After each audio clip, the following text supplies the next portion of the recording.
कई बार हारा हुआ खेल हमको जिताए और स्वयं हारने के बाद गुरुदेव पूरी अयोध्या में दौड़ दौड़ कर कहते थे कि मेरा भरत मेरे से भी अच्छा खेलने लगा, आज मेरे भरत ने मुझे खेल में परास्त कर दिया। गुरुदेव हमारे इस प्रेम को किसकी नजर लग गई गुरुजी? क्या मेरे वन में जाने से भैया वापस चले जाएंगे? बोले मैं लेके चला जाऊंगा। गुरुजी बोले, भरत जी नाचने लगे। भरत जी, गोस्वामी जी कहते हैं ऐसा अवसर आया, ऐसा लगा मानो महाराज जीवित हो गए हो। जैसे कोई मृतक व्यक्ति जीवित हो जाए उस समय जो आनंद उठेगा, भरत जी सुने कि मेरे वन में जाने से भैया वापस चले जाएंगे, भरत जी नाचने लगे। वो हॉर्न बंद है क्या? वो बंद है स्पीकर, आवाज आ रही है उधर? नहीं आ रही है, आ रही है उधर, बंद है। वो देखिए देखिए तार वार छूट गया होगा। भरत जी बोले, गुरुदेव मैं एक बात स्पष्ट कर देना चाहता हूं, मैं 14 साल के लिए वन नहीं जाऊंगा। भरत जी बोले, गुरु जी बोले मतलब? भरत जी बोले, कानन कराऊं जन्म भरी बासु। भरत जी बोले, गुरुदेव 14 वर्ष बाद अयोध्या जाऊं और कहीं कैकेयी फिर से मुझे राजा बनाने का सपना देख लेगी तो मैं ये समस्या ही समाप्त कर देना चाहता हूं गुरुजी। मैं जीवन भर वन में रहने को तैयार हूं, मैं अयोध्या लौट कर नहीं आऊंगा। जब तक आखिरी सांस है मैं वन में बिता लूंगा। प्रभु आप मेरे भैया को लेकर वापस जाइए। भरत जी की वाक्य गुरुदेव की मति को हिला के रख दी। तीसरी बैठकी गुरु जी सबको लेकर राम जी के पास गए, कहे राम निर्णय लो। राम जी बोले आप निर्णय लीजिए। गुरु जी ने कहा भरत के प्रेम ने विचार करने की शक्ति समाप्त कर दी है। हम तो कहते हैं राम जो भरत कह रहे हैं वो निर्णय ले लिया जाए। राम जी बोले स्वीकार है मुझे भी। अब दर्शन करिए, जैसे राम जी बोले कि मैं भी वही करूंगा जो भरत जी कहेंगे, गुरु जी ने भरत जी से कहा भरत बेटा जो जो कहना है आज कह दो, ऐसा अवसर दोबारा जीवन में प्राप्त नहीं होगा। भैया कह दिए हैं जो आप कहेंगे वो राम जी करेंगे, जो कहना है आज कह दो। भरत जी खड़े भय हाथ जोड़कर राम जी के सामने बोले भैया आज तक मैंने आपके सन्मुख कुछ कहा नहीं है, मैं तो केवल आपको निहारता रहता हूं। महू स्नेह सकोच बस सन्मुख कहे न बै। प्रेम और संकोच के कारण आज तक आपके सामने मैंने कुछ नहीं कहा। दर्शन तृप्तन आज लगी प्रेम पियासे। आज तक मेरे नेत्र आपके दर्शन से तृप्त नहीं हो पाए, पहले ये तृप्त हो जाए तब ना इसकी बारी प्रारंभ होगी। प्रभु आज तक यही तृप्त नहीं हो पाया, इसलिए इसको अवसर ही नहीं मिला। मैं कुछ बोला नहीं आज तक आपसे। आज गुरु जी ने कहा है बोलने के लिए। गुरुदेव मैं भैया से नहीं बोलना चाहता हूं, मैं यहां बैठी पूरी सभा से बोलना चाहता हूं। मैं अपने रघुनाथ जी के स्वभाव को ठीक से जानता हूं। मेरे भैया का स्वभाव है अपराधी पर भी क्रोध नहीं करते हैं। मैं तो इनका भाई हूं, ये अपराधी हूं पर कोह न काहू, मैं जानू निज नाथ स्वभाव। आपको एक बात कहूं गुरुदेव, बचपन से लेकर आज तक मेरे भैया ने कभी मेरे मन को दुखाया नहीं है, कभी मेरे मन को तोड़ा नहीं है। हम एक बहुत भीतर की बात बताते हैं। हम लोग जब बचपन में खेलते थे गुरुजी ना, तो हमेशा खेल के समय लक्ष्मण को भैया अपने साथ रखते थे और हमसे कहते थे भरत तुम विरोधी दल में जाकर खड़े हो जाओ। मैं हाथ जोड़कर कहता था प्रभु मैं सपने में भी आपके विरोध में नहीं खड़ा हो सकता हूं, आप मुझे अपने विरोध में क्यों खड़ा करते हैं?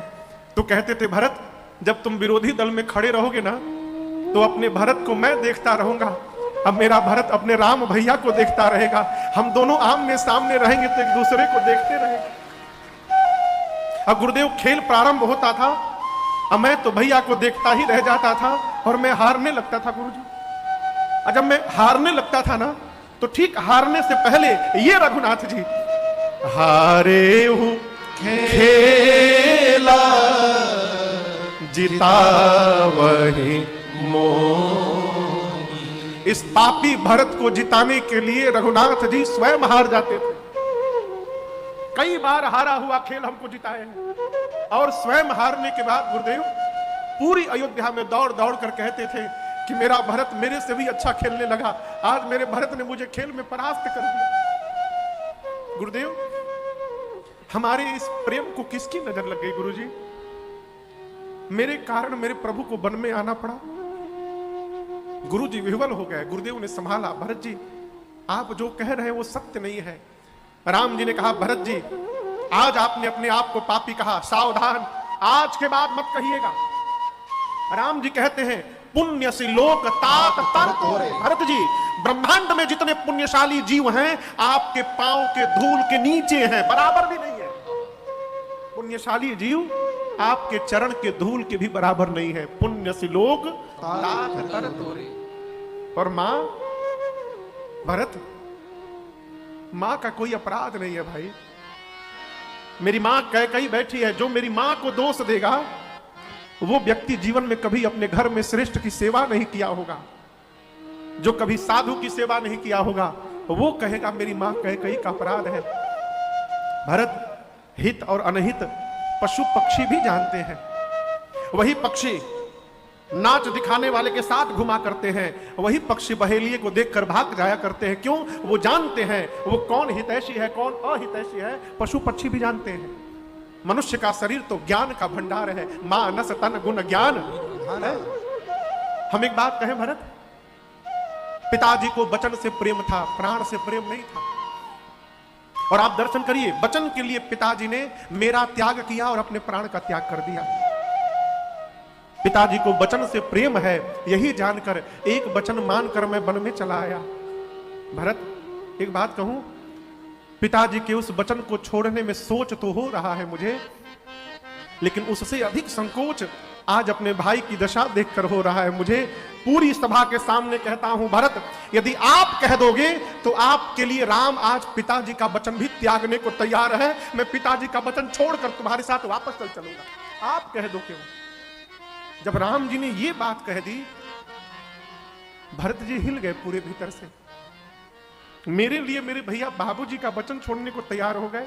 बोले ना नाथ, मैं नहीं कहूंगा। जेहि विधि प्रभु प्रसन्न मन हो, करुणा सागर कीजिए सो। प्रभु जैसे आपका मन प्रसन्न हो आप करिए, आप जो आज्ञा देंगे हम पालन करेंगे। अरे भरत जी इतना कहे थे, तब तक जनक जी महाराज चले आए। उनके दूतों ने आकर सूचना दी, राम जी गए, पूरे समाज को लेकर आए, उचित स्थान दिए। 4 दिन बीता, सीता जी की मां सुनैना जी गई कौशल्या जी के पास रात्रि में मिलने के लिए। कौशल्या जी ने बात बात में सुनैना जी से कहा, बहन आपसे एक प्रश्न पूछूं मैं। कहा कहिए। कौशल्या जी ने कहा, बहन घर को यदि प्रकाश की आवश्यकता हो तो कितने साधन हो सकते हैं प्रकाश के। सुनैना जी ने कहा 3 साधन हो सकते हैं, सूर्य, मणि और दीपक। सूर्य के प्रकाश से घर प्रकाशित हो सकता है, मणि के प्रकाश से और दीपक के प्रकाश से। कौशल्या जी ने कहा, बहन महाराज के जाने के साथ ही सूर्य वंश का सूर्य डूब गया, मेरे कुल का सूर्य डूब चुका है। रघुवंश के मणि राम है, मेरे घर का मणि घर छोड़कर वन में आकर बैठ गया है। अब मेरे घर को प्रकाश देने के लिए केवल एक दीपक बचा है। सुनैना जी ने पूछा, वो दीपक कौन है। कौशल्या जी बोली, मुझे भी पता नहीं था, लेकिन प्राण छोड़ने के पहले महाराज ने मुझसे कहा था, कौशल्या एक बात कहता हूं, जाने हूं सदा भरत कुल दीपा। बार बार मोहि कहे महीपा, जाने हूं सदा भरत कुल दीपा। महाराज ने बताया था, कौशल्या ये जो भरत है ना, ये भरत ही हमारे कुल का दीपक है। और आज मुझे भय लग रहा है कि राम के वियोग रूपी हवा के आगे कहीं मेरे कुल का दीपक ये बुझ न जाए। यदि राम भरत को अपने साथ नहीं रखेंगे तो भरत प्राण का त्याग कर देगा। और मुझे अपने राम की चिंता नहीं है, मुझे अपने पुत्र भरत की चिंता है। ये कौन कह रहा है? ये राम की मां कह रही है कौशल्या कि मुझे राम की चिंता नहीं है, मोरे सोच भरत कर भारी, मुझे भरत की चिंता है।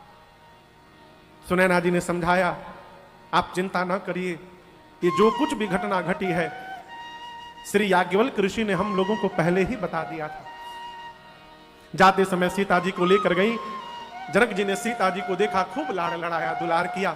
रात्रि में सुनैना जी ने जनक जी से कहा, कौशल्या जी कह रही थी आप राम जी से कहिए लक्ष्मण को छोड़ के भरत को रख ले। जनक जी ने कहा, चिंता न करिए देवी, जितना दोनों भाइयों को राम भरत जी को मैं जानता हूं, भरत जी वही करेंगे जो उनके भैया राम कहेंगे, आप चिंता न करिए। प्रातः काल राम जी गुरु जी से बोले, गुरुदेव निर्णय लीजिए। गुरु जी जनक जी से बोले, आप निर्णय लीजिए। जनक जी भरत जी से बोले, भरत भैया आप निर्णय लो। भरत जी बोले, बाबूजी चले गए, आप पिता के समान हैं, गुरु जी भगवान के समान हैं, आप लोगों के रहते मैं निर्णय लूंगा उचित लगेगा, आप लोग निर्णय लीजिए। चौथी बैठकी अब प्रारंभ हुई। गुरु जी सबको लेकर राम जी के पास गए, बोले राम कोई निर्णय नहीं ले रहा है, आप निर्णय ले लो। राम जी बोले, आपके चरणों की सौगंध लेता हूं गुरुदेव, आप और जनक जी जो आज्ञा देंगे राम उसी का पालन करेगा, आप लोग बड़े हैं, निर्णय लीजिए। सब एक दूसरे के सिर पे टालने लगे। कोई जब निर्णय नहीं लिया तो भरत भैया खड़े होकर बोले, भैया हम बताएं हम क्या चाहते हैं। राम जी बोले, कहो क्या चाहते हो। भरत जी बोले, जहां नाथ रख दोगे, जहां नाथ रख दोगे, आप जब तक नहीं कहिएगा वहीं मैं रहूंगा, जहां ले चलोगे वहीं मैं चलूंगा, जहां ले चलोगे वहीं मैं चलूंगा, जहां नाथ रख दोगे, जहां नाथ रख दोगे वहीं मैं रहूंगा, जहां ले चलोगे वहीं मैं चलूंगा, जहां ले चलोगे वहीं मैं चलूंगा। ये जीवन समर्पित शरण में तुम्हारे, तुम ही मेरे सर्वस्व, तुम ही प्राण प्यारे। ये जीवन समर्पित शरण में तुम्हारे, तुम ही मेरे सर्वस्व, तुम ही प्राण प्यारे। तुम्हें छोड़ करना, तुम्हें छोड़ करना मैं किससे कहूँगा, जहाँ ले चलोगे वहीं मैं चलूँगा, जहाँ ले चलोगे वहीं मैं चलूँगा।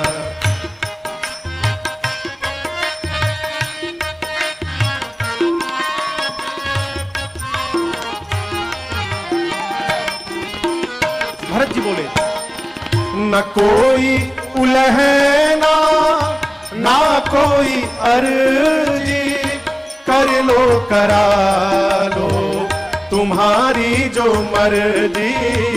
न कोई उलहना ना कोई अर्जी, कर लो करा लो तुम्हारी जो मर्जी।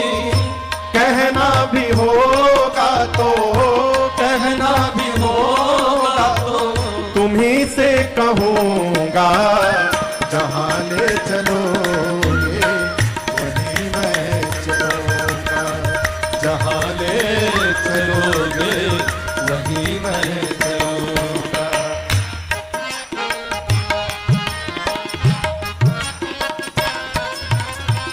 तुम्हारे ही दिन है, तुम्हारी ही रातें, तुम्हारे ही दिन है, तुम्हारी ही रातें।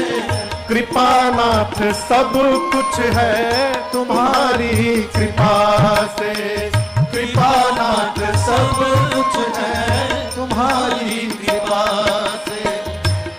नारायण प्रभु प्रेम, नारायण पूज्य मामा जी, अरे नारायण प्रभु प्रेम, नारायण प्रभु प्रेम, मैं पावन गहूंगा जहाँ ले चलोगे वही मैं चलूंगा, जहाँ ले चलोगे वही मैं चलूंगा, जहाँ नाथ रख दोगे, जहाँ नाथ रख दोगे वहीं मैं रहूंगा, जहाँ ले चलोगे वहीं मैं चलूंगा, जहाँ ले चलोगे वही मैं चलूंगा, जहाँ ले चलोगे वही मैं चलूंगा।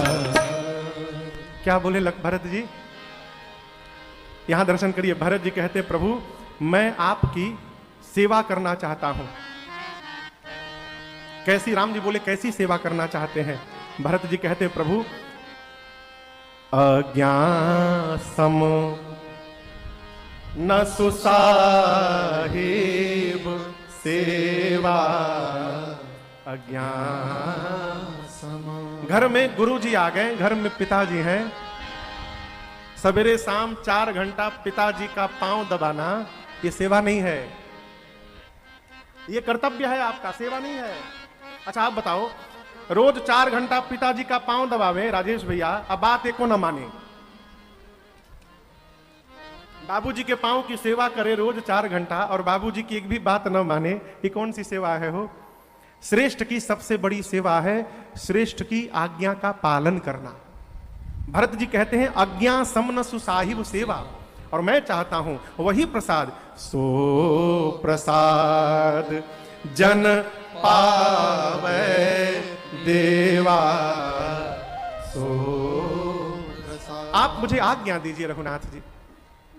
राम जी भरत जी को पास में बिठाएं, कहें भरत आप तो पिताजी के सत्य को जानते हैं, पिताजी के प्रेम को जानते हैं, आप अपना धर्म जानते हैं, आप राम का भी धर्म जानते हैं और आप रघुवंश की रीति को भी जानते हैं।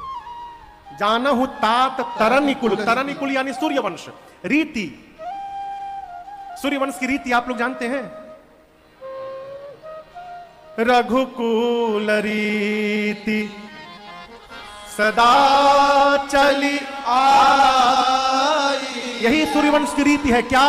प्राण जाई बरु बचन न जाई। राम जी बोले भरत जी आप अपने घर की इस रीति को ठीक से जानते हैं, हम तो कहते हैं भरत जी आप अपने धर्म का पालन करिए और मुझसे मेरे धर्म का पालन करा दीजिए। भरत जी बोले भैया तीर्थराज प्रयाग में धर्म मिल रहा था, मैं छोड़ के चला आया हूं। मैं केवल एक ही धर्म जानता हूं कि भरत के लिए एक ही धर्म है कि जीवन की आखिरी सांस तक अपने भैया की आज्ञा का पालन करते रहना है प्रभु, इसके अलावा मेरे जीवन का दूसरा कोई धर्म नहीं है। आप आज्ञा दीजिए क्या करना है। राम जी देखे कि लगता है मुझे ही कहना पड़ेगा, तो राम जी ने कहा भाई मैं जानता हूं कि आप कोमल हैं, उसके बाद भी कठोर कहने जा रहा हूं, क्षमा करिएगा। आप यही चाहते हैं कि मैं कहूं तो मैं कह रहा हूं, चलिए हम दोनों भाई मिलके आज बंटवारा कर लेते हैं। बंटवारा शब्द सुनते भरत जी कांप गए, कहे भैया अयोध्या की संपत्ति को आप ठोकर मार के वन में चले आए, मुझे प्राप्त हो रहा था, मैं भी ठोकर मार के आपके पास वन में आ गया हूं और आप मुझसे बंटवारा की बात करते हैं, संपत्ति बांटेंगे आप मुझसे। राम जी बोले भाई बांटेंगे तो अवश्य, लेकिन आज हम दोनों भाई अपने घर की संपत्ति नहीं बांटेंगे, हम दोनों भाई मिलकर आज अपने घर की विपत्ति बांटेंगे। भाई हम विपत्ति में बंटवारा करेंगे। और याद रखिएगा संपत्ति तो बहुत लोग बांट लेते हैं, ध्यान दीजिएगा कि आपकी विपत्ति कौन बांट रहा है। राम जी क्या बोले, बांटी विपत्ति सबहि मोहि भाई, तुम ही अवधि भरी बड़ी कठिनाई। क्षमा करिएगा, इस बात का चिंतन करते रहना चाहिए कि हमारे जीवन में प्राथमिकता हमारे घर की संपत्ति का है कि हमारे घर में प्राथमिकता हमारे घर के संबंधों का है। इसका निर्णय स्वयं करिएगा। आपके लिए संबंध पहले है कि संपत्ति पहले है। माई बाप, संपत्ति आज है कल नहीं रहेगी, आज नहीं है तो कल हो जाएगी, लेकिन संबंध समाप्त हो गया ना तो दोबारा बनने वाला नहीं है। ये प्रसंग कहता है घर में बांटना हो तो संपत्ति को ना बांटिए, विपत्ति बांटिए। आपको एक प्रसंग सुनाता हूं। भगवान जब अयोध्या और रावण पर विजय प्राप्त करके आए तो भगवान के साथ विभीषण जी महाराज भी थे और सुग्रीव जी भी महाराज थे। पुष्पक विमान से राम जी उतरे, पुष्पक विमान को विदा किए, गुरु जी को दंडवत किए, और गुरु जी को दंडवत करके आए तो भरत जी आके राम जी को दंडवत किए। जब भरत जी को राम जी ने उठाकर हृदय से लगाया तो वहां सब लोग आनंद में थे और दो लोग एकांत में जाके रो रहे थे। वो जानते दो लोग कौन थे? एक विभीषण जी थे और दूसरे सुग्रीव जी थे। रो क्यों रहे थे? ये कह रहे थे बताओ, एक ये दोनों भाई हैं, जहां एक भाई ने अपने भाई के लिए अपने कुल के संपत्ति को ठोकर मार दिया और भाई को उठाकर हृदय से लगा रहे हैं, और एक हम भाई हैं जो अपने भाई को मरवा कर और उन्हीं के सत्ता पर राजा बन के बैठे हैं। ये कहां जी रहे और हम कहां जी रहे? उन दोनों को ग्लानि हो गई। इस बात का चिंतन करिए। बांटना है, विपत्ति बांटिए। लोग अरे आपसे निवेदन करें, क्षणिक क्षणिक सुख के लिए लोग बेईमानी कर लेते हैं।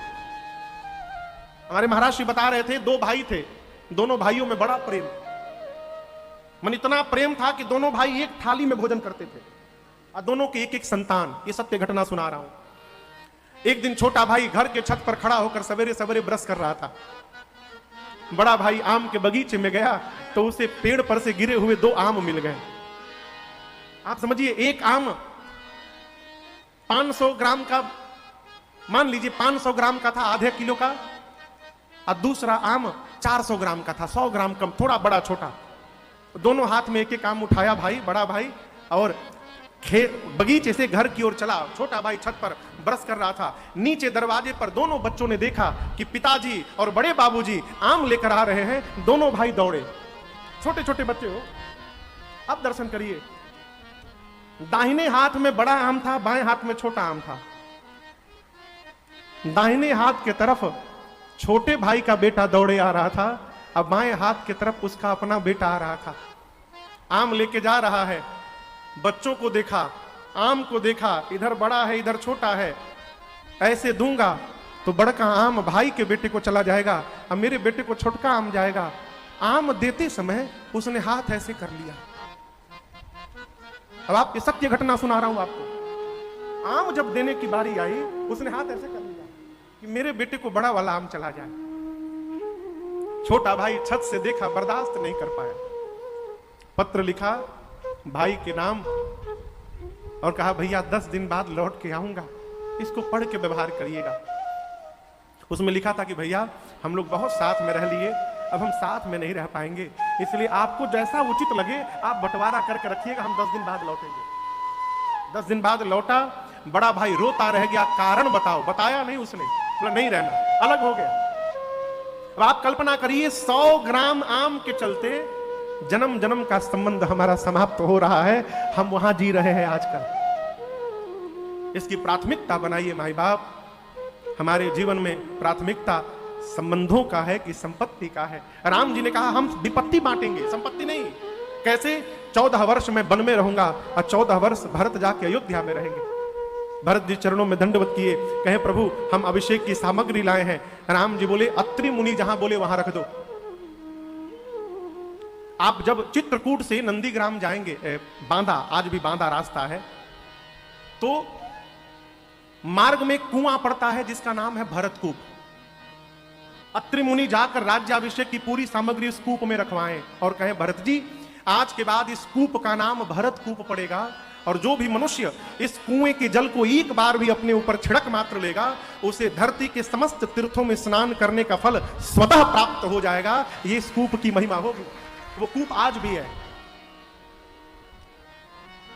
रमन बाबू आए का? आओ इधर, आओ इधर, आगे आओ, आगे।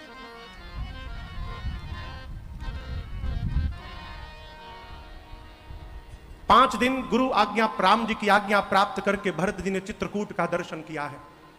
उसके बाद 6ठे दिन आज विदाई का दिन है। ये 5वीं बैठकी है, अंतिम बैठकी चित्रकूट की। और आप दर्शन करिए, गोस्वामी जी कहते हैं सारे लोग बैठे हुए हैं, सभी लोग। राम जी भी सिर नीचे करके बैठे हैं। क्यों? कैसे भरत जी से कहें कि भरत जी आप चले जाइए। और यहां एक निवेदन करूं आपसे, यदि आपके बड़े को आपसे कोई बात कहने में संकोच हो रहा है तो बड़े के कहने की प्रतीक्षा न करिए। यदि आप समझ जा रहे हैं तो उनके बिना कहे उस व्यवहार को पूर्ण करिए, यह धर्म कहता। राम जी को कहने में संकोच हो रहा था तो भरत जी ने स्वयं जाकर कहा, भरत राम जी से उठकर, प्रभु अब गोसाई मोहि देहु रजाई। यहां रजाई मतलब राज आज्ञा है। भाषा दर्शन करिए। भरत जी ने कहा, भैया आप मुझे राज आज्ञा दीजिए। क्यों? भाई बनकर कहिएगा, हो सकता है प्रेम में जाने में विलंब करूं, परंतु जब राजा बनकर के आज्ञा दे दीजिएगा तो उसका पालन करना मेरा कर्तव्य हो जाएगा, मैं तुरंत चला जाऊंगा। अब गोसाई मोहि देहु रजाई, इसलिए सेवं अवध अवधि भरी जाई। अवधि यानी 14 वर्षों तक श्री अवध की जाकर मैं सेवा कर सकूं, इसके लिए मुझे आज्ञा दीजिए। राम जी उठकर हृदय से लगाए। यहां पर राम जी ने शिक्षण दिया है। एक ये दोहा है, इसको हम लोग बचपन में पढ़े विद्यालय में, लेकिन इसका अर्थ अब जाके समझ में आया। राम जी बोले, भरत आप मुखिया बन के जा रहे हैं। अब मुखिया का स्वभाव मुख जैसा होना चाहिए। मुखिया मुख सो चाहिए, खान पान कहूं एक, पालई पोसई सकल अंग, तुलसी सहित विवेक। गुरुदेव राम जी ने कहा, भरत आप मुखिया हैं, मुख का स्वभाव मुख जैसा। क्या स्वभाव? आप दर्शन करिए। दाहिने हाथ और बाएं हाथ में सबसे अधिक मेहनत कौन करता है? कहिए, दाहिना हाथ। परंतु मुख भोजन लेता है तो मुख कदापि चिंतन नहीं करता कि दाहिना हाथ अधिक मेहनत करता है तो उसको अधिक विटामिन प्रोटीन दिया जाए, बाएं को कम दिया जाए ना। मुख भोजन लेता है तो सिर से लेकर पांव तक सभी अंगों का एक समान पोषण करता है। राम जी कहते हैं, भाई मुखिया को मुख जैसा होना चाहिए। घर के मुखिया को घर के सदस्यों में भेदभाव नहीं करना चाहिए, उसको सबका एक समान पोषण करना चाहिए। दूसरी बात, हाथ में चोट लग जाए, हाथ यहां झूल जाता है, लटक जाता है, काम करना बंद। पांव में चोट लग जाए तो पांव चलना बंद कर देता है। आंख में चोट लग जाए तो आंखें देखना बंद करती है। लेकिन दर्शन करिएगा, मुख जल जाए, कट जाए, घाव हो जाए, लेकिन मुख अपना काम बंद करने वाला नहीं है। क्यों? मुख जानता है मैं मुखिया हूं, यदि मैं बंद हो गया ना तो इस शरीर को समाप्त होने से कोई रोक नहीं सकता है। ये प्रसंग कह के राम जी कहना चाहते हैं कि घर के सदस्यों को रूठने का अधिकार है। घर के जो मेंबर हैं उनको रूठने का अधिकार है, परंतु घर के मुखिया को रूठने का कोई अधिकार नहीं है। छोटा रूठेगा, बड़ा मना लेगा, जब बड़ा ही रूठ जाएगा तो कौन मनाएगा हो। राम जी नाना प्रकार से उपदेश किए। भरत जी कुछ चिन्ह चाहते हैं। और यहां दर्शन करिए, राम जी वन में नंगे पांव गए थे। मेरे गुरुदेव भगवान कहते हैं, बेटा यहां राम जी का एक नवीन अवतार हुआ। कौन सा अवतार? पादुका अवतार। भरत जी को देने के लिए भगवान ने अपने आप को ही पादुका के रूप में परिवर्तित करके दिया। बाबा कहते हैं, प्रभु कर कृपा पावरी देने, प्रभु कर कृपा पावरी देने, सादर भरत शीस धरे लेने, सादर भरत शीस धरि भरत मुदित अवलंबन हेते, भारत मुदित अवलंब लगे ते, अस जस सिया राम रहे ते, अस सुख जस सिया राम रहे ते, अस सुख जस सिया राम रहे ते। प्रभु ने पादुकाओं को दिया, भरत जी को लगा मानो पादुकाओं के रूप में स्वयं श्री सीताराम जी ही उनके साथ जा रहे हो। सिरोधार्य किया है राम जी, दोनों समाज को यथा योग्य दंड